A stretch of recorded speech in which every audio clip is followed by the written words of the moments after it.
अभी सम्राट चौधरी जी कह रहे थे कि पिछला रिकॉर्ड तोड़ना, सम्मानित करने का काम किया। हम उसके लिए उनको हृदय से धन्यवाद करते हैं।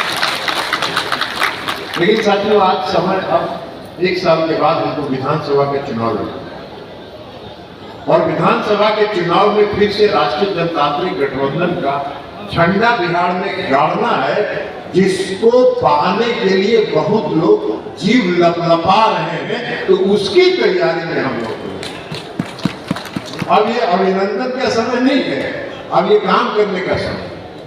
और नरेंद्र मोदी जी ने जब अपने केंद्रीय मंत्रिपरिषद का गठन किया तो गठन करने के बाद सबसे पहले उन्होंने ये कहा कि अब काम करने की जरूरत है, तो 3 गुना रफ्तार से काम करने की जरूरत है।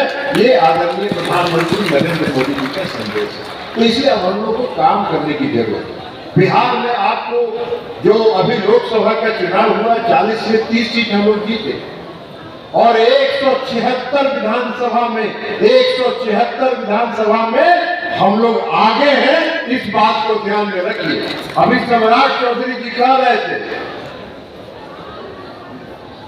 कि पिछला रिकॉर्ड तोड़ना, 2010 का रिकॉर्ड तोड़ना। अरे 2010 का रिकॉर्ड तोड़ने में 176 तो अभी आप जीते हुए हैं। थोड़ा सा मेहनत करिएगा तो 40-50 सीट बढ़ जाइएगा, 2010 का रिकॉर्ड टूट जाएगा। क्योंकि बिहार में आपको कोई वोट मांगने के लिए आप लोगों के बीच और बिहार की जनता के बीच जब जाइएगा तो आपको कभी सर झुका के वोट नहीं मांगना पड़ेगा, आपको सर उठा के वोट मांगना पड़ेगा।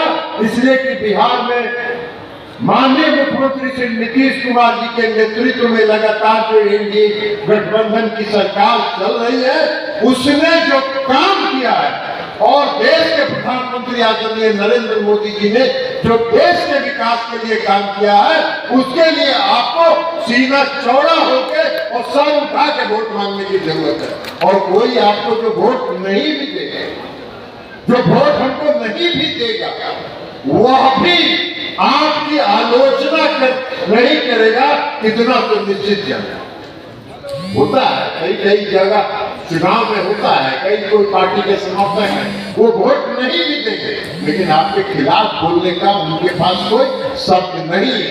ये हम आपसे आग्रह करेंगे। तो इसलिए इस अभिनंदन समारोह को हम लोग संकल्प समारोह के रूप में मनाए कि 2025 हम लोगों को 2010 का रिकॉर्ड तोड़ के आगे बढ़ के बिहार में फिर से एनडीए गठबंधन की सरकार बनानी है।